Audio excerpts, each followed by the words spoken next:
Diana Krall dismissed Amy Winehouse as just another pop singer. What happened next changed jazz history forever. November 2006, Blue Note in New York City. The legendary jazz club was hosting an intimate evening, one of those rare gatherings where established artists came to hear new talent, to judge, to mentor, sometimes to dismiss. Diana Krall arrived around 10 p.m. with her usual entourage. At 42, she was jazz royalty, multiple Grammy winner, millions of albums sold, the voice that had redefined contemporary jazz vocals for a generation. When Diana spoke about music, people listened. When she critiqued a performance, careers could shift overnight. Amy Winehouse was already there, sitting at the bar in the back corner, nursing a drink. She'd been in New York for 2 weeks, meetings with record executives, radio interviews, the usual machinery of breaking an artist in America. Back to Black had just been released in the UK. In America, she was still unknown, just another British singer trying to make it. Diana noticed her immediately. The beehive hair was unmistakable. The tattoos, the way she held herself, slightly hunched, protective. Diana had heard the name whispered in music circles. Amy Winehouse, the one they're calling the next big thing. Diana remained skeptical. "That's her," Diana asked her pianist, who was sitting at her table. "Amy Winehouse. Yeah, that's her." Diana studied Amy from across the room. She looked young, maybe 23, rough around the edges. Nothing like the polished jazz vocalist Diana respected. Nothing like the artists who'd earned their place in this sacred space through years of study, discipline, understanding the tradition. The evening's host approached Diana's table. "Would you like to say a few words? Maybe offer some guidance to the younger artists here tonight?" Diana smiled. She enjoyed these moments, the opportunity to share wisdom, to separate real talent from manufactured hype. She walked to the small stage area, picked up the microphone. "Good evening, everyone. It's wonderful to be here at Blue Note, a place where real music lives." Scattered applause.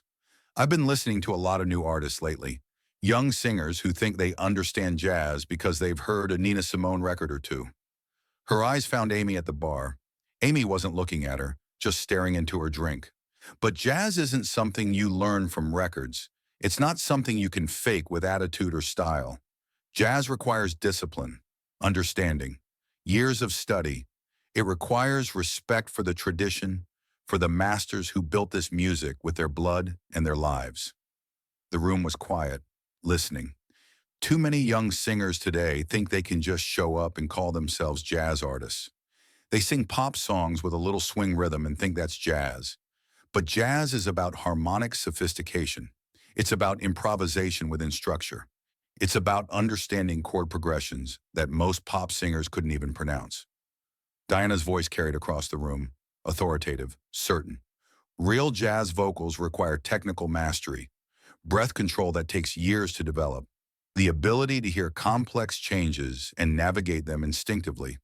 Most importantly, it requires humility. The humility to serve the music, not use the music to serve yourself. She paused, her gaze still finding Amy occasionally. "I encourage all the young artists here tonight to study. Listen to Sarah Vaughan. Listen to Ella Fitzgerald. Learn what real jazz sounds like before you try to add your own voice to this tradition. Because without that foundation, without that respect, you're not making jazz. You're just making noise with jazz chords." Diana returned to her table to polite applause. Conversations resumed. The evening continued. Amy hadn't moved during the entire speech, hadn't looked up from her drink, hadn't shown any reaction at all. 20 minutes later, the host approached Amy at the bar. "Amy, would you like to sing something? Nothing formal, just share your voice with the room?" Amy looked up for the first time since Diana's speech. Her eyes were clear, focused, but unreadable. "What would you like to hear?" "Whatever moves you, whatever feels right." Amy stood up, walked to the piano in the corner. The pianist, a veteran of countless Blue Note sessions, looked at her questioningly. "You know Body and Soul?" Amy asked quietly. The pianist nodded. Everyone knew Body and Soul.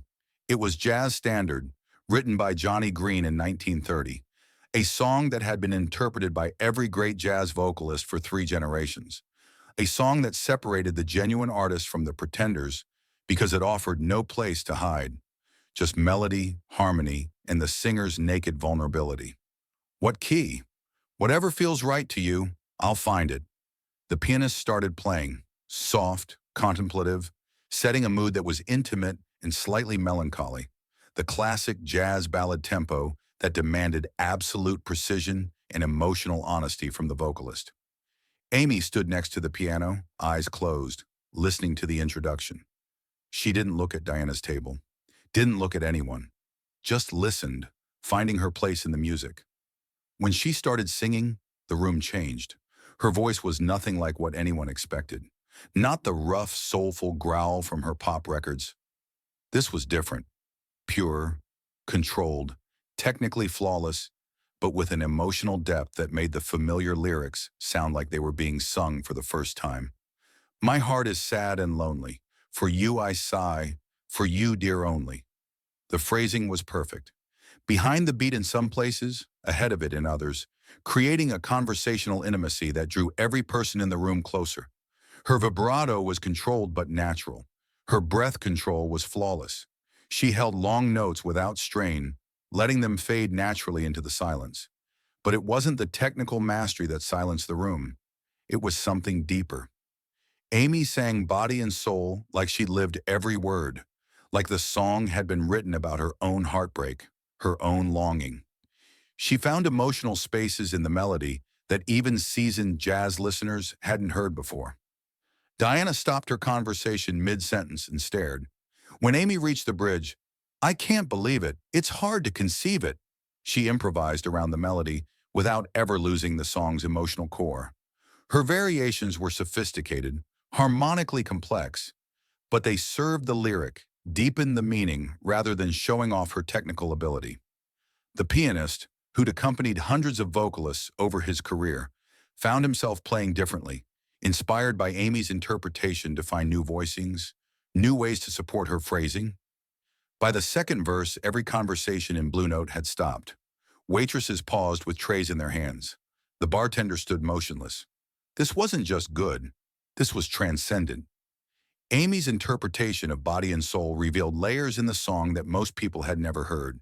She sang it like a prayer, like a confession, like the last thing she'd ever say to someone she loved. Her voice carried decades of jazz history while somehow making the song completely her own. When she reached the final phrase, "I'm all for you, body and soul," she let the last word dissolve into silence so gradually that the room held its breath, unsure when the song had actually ended. The silence lasted maybe 10 seconds. 10 seconds that felt like 10 minutes. Then someone started clapping. Then everyone was applauding. But it wasn't the usual club applause. It was the kind of applause that happens when people witness something rare, something that reminds them why they love music in the first place. Amy opened her eyes, smiled slightly at the pianist, and walked back to her seat at the bar. No bows, no acknowledgement of the applause, no indication that what had just happened was anything other than a normal evening. Diana sat motionless at her table. Her face had gone pale. The confident authority she'd projected 20 minutes earlier had vanished, replaced by something that looked like shock or recognition or shame. Her pianist leaned over. "Diana, you okay?" Diana didn't respond immediately.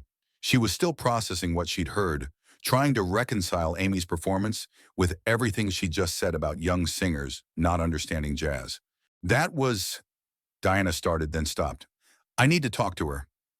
Diana stood up and walked to the bar where Amy was sitting. Amy looked up as she approached. "Amy, I'm Diana Krall." "I know who you are," Amy said quietly. No hostility, no defensiveness, just acknowledgement. "I owe you an apology. What I said earlier about young singers not understanding jazz, I was wrong. About you specifically, I was very wrong." Amy shrugged. "It's okay. You didn't know. Where did you learn to sing like that?" "My grandmother's records. Sarah Vaughan, Dinah Washington, Billie Holiday. I've been listening to them since I was 12. Learning every phrasing, every breath, every way they found to make a song mean something."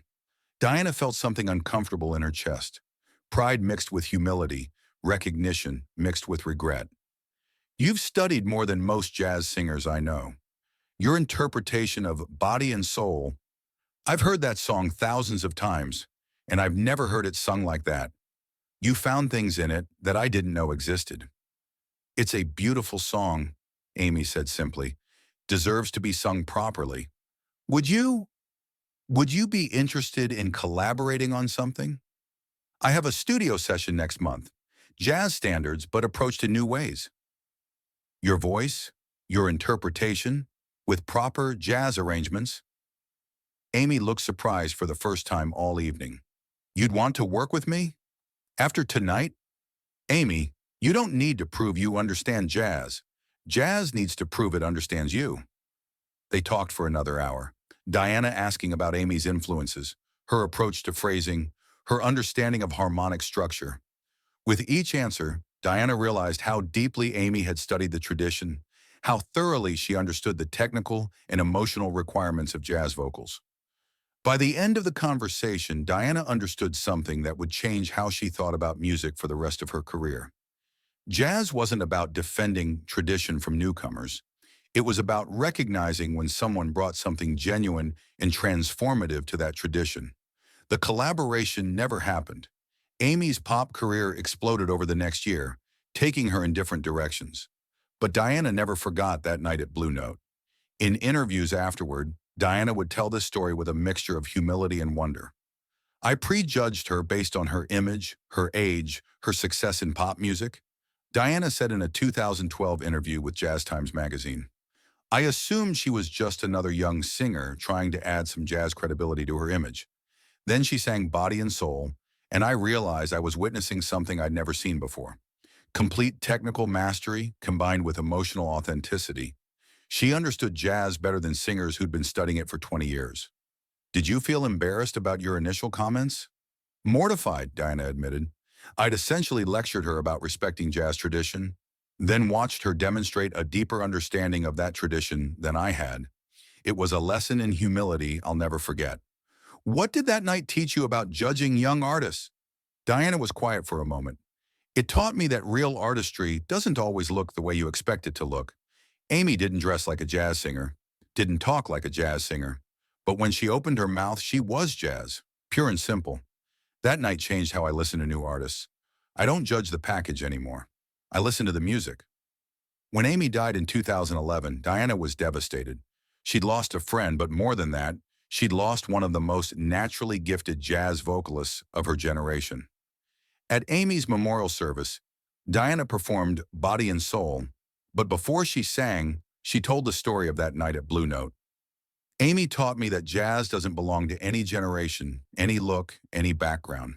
Diana said to the gathering, jazz belongs to anyone who can honor its complexity while making it completely their own. That night in 2006, Amy Winehouse didn't just sing Body and Soul. She became Body and Soul, and everyone who heard it became a little more human. The pianist who accompanied Amy that night was also at the memorial. After Diana's performance, he approached her. I've been thinking about that night for 5 years, he said quietly. I've played with everyone. Ella, Sarah Vaughan when she was still performing, Diana Ross, Whitney Houston. But that night with Amy, I've never heard anything like it before or since. What made it so special? Diana asked. Most singers, even great ones, they're performing the song. Amy wasn't performing Body and Soul that night. She was living it. Every note came from somewhere real, somewhere deep. When she sang My Heart is Sad and Lonely, you believed her heart was actually breaking in that moment. Diana nodded, remembering. And the way she listened to what I was playing, the pianist continued. Most vocalists want the accompanist to follow them. Amy was having a conversation with me through the music. When I played a chord she hadn't expected, she'd find a melody note that made it even more beautiful. She made me play better than I knew how to play. Did you ever work with her again? No. I tried to reach out through her management a few times, but she was busy. The pop career was taking off. I always hoped, he paused. I always hoped we'd get another chance to make that kind of music together. There aren't many singers who understand jazz the way she did. And there are even fewer who can make you feel like you're hearing familiar songs for the first time. Years later, when jazz students asked Diana about the most memorable performance she ever witnessed, she always tells the same story. The night Amy Winehouse sang Body and Soul at Blue Note. The night a young pop singer proved that real artistry transcends categories, transcends expectations, transcends the small boxes we try to put musicians in. The music industry loves labels, Diana often tells her students, jazz singer, pop singer, rock singer. But the truth is, great artists don't fit in boxes. They break the boxes open and show you something you didn't know was possible. That's what Amy did that night. She didn't just sing jazz. She reminded everyone in that room what jazz could be when it comes from a place of absolute honesty. The story of that night has become legend in New York jazz circles. Musicians who weren't there claim they were. People exaggerate details, add drama that wasn't needed. But for those who were actually present, no exaggeration is necessary. They witnessed something rare, a moment when two generations of musicians found common ground, not through argument or competition, but through recognition. Recognition that great music isn't about defending territory. It's about opening doors, making space, and understanding that talent doesn't care about your expectations. Diana Krall challenged Amy Winehouse to prove she understood real jazz.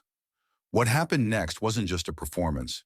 It was a masterclass in humility, respect, and the dangerous assumptions we make about artists who don't fit our expectations. The night a jazz legend learned that sometimes the student knows more than the teacher, and sometimes the greatest lesson is learning when to listen instead of lecture. But more than that, it was the night two artists found each other across generations, across genres, across all the artificial boundaries that keep musicians apart instead of bringing them together. And for 4 minutes in a small club in New York City, they created something that reminded everyone present why they fell in love with music in the first place. The recording of that night exists somewhere. Someone had a digital recorder running, capturing the ambient sound of the club. But the family has never released it, understanding that some moments are too sacred to commercialize. Diana keeps the memory alive in her performances. When she sings Body and Soul now, she sometimes thinks about Amy's interpretation, the way she made every word feel like truth, the way she turned a familiar standard into something completely new while honoring everything that came before. That's what real artistry does. It doesn't destroy the past. It takes everything that came before and adds one more voice, one more perspective, one more way of understanding what it means to be human. Amy Winehouse did that in 4 minutes on a November night in 2006. She took 80 years of jazz history and made it feel immediate, personal, necessary. She reminded everyone in that room that great music isn't about showing off how much you know. It's about revealing how much you feel.